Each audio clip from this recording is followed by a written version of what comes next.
இன்னைக்கு வெள்ளிக்கிழமை ஃப்ரைடே வந்து சாமி கும்பிட்றதுக்காக நெய்வேத்தியத்துக்கு நம்ம வந்து கொழுக்கட்டை செய்ய போகிறோம். இல்லை ஒரு கப்புலேருந்து 3/4 கப்பு அளவுக்கும் சர்க்கரை, அதாவது மண்டை வெல்லம் அல்லது வெல்லம் எடுத்துக்கலாம். இல்லை ஒரு கப்பு வந்து தண்ணி சேர்த்துக்கலாம். நல்லா கரைச்சிட்டு வடிகட்டிடலாம்.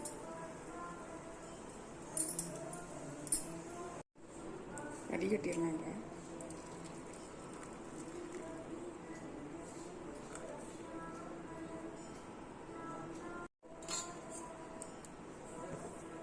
அதே பாத்திரத்துலேயே நம்ம சேர்த்துடலாம். கொதிச்ச உடனே நம்ம அரிசி மாவு போட்டுடலாம்.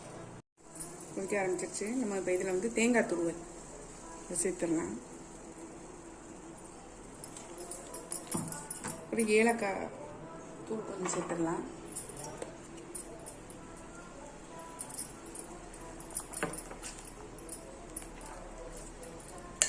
நல்லா அரிசி மாவு போட்டு கிளறிடலாம்.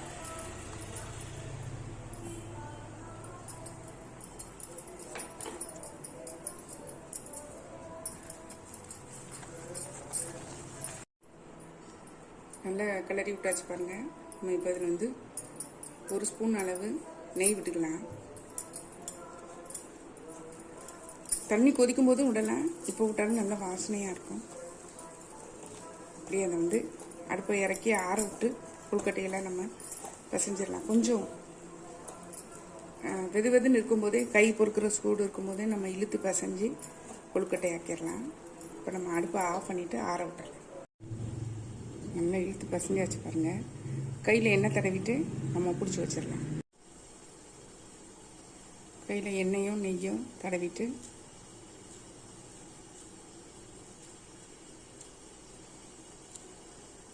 இந்த மாதிரி பிடிச்சி இந்த தட்டில் வச்சிடலாம். இது மாதிரி எல்லாம் பண்ணிட்டு காட்டுறேன். இட்லி பாத்திரத்தில் தண்ணி ஊற்றி கொதிச்சிட்ருக்கு. நம்ம இப்போ இதை உள்ளே வச்சு வேக விட்டுறலாம். ஒரு 5 மினிட்ஸ் வெந்தால் போதும். ஏற்கனவே வெந்த மாவு தான். கொழுக்கட்டை வச்சு 5 நிமிஷத்துக்கு மேலே ஆயிடுச்சு. எடுத்து பார்க்கலாம். சூப்பராக வந்துருக்கு பாருங்கள். இப்போ இதை அடுப்பை ஆஃப் பண்ணிவிட்டேன். எடுத்துடலாம். உன்னுடைய கொழுக்கட்டை பாருங்கள், சூப்பராக ரெடி ஆயிடுச்சு. நம்ம இப்போ இதை எடுத்துடலாம்.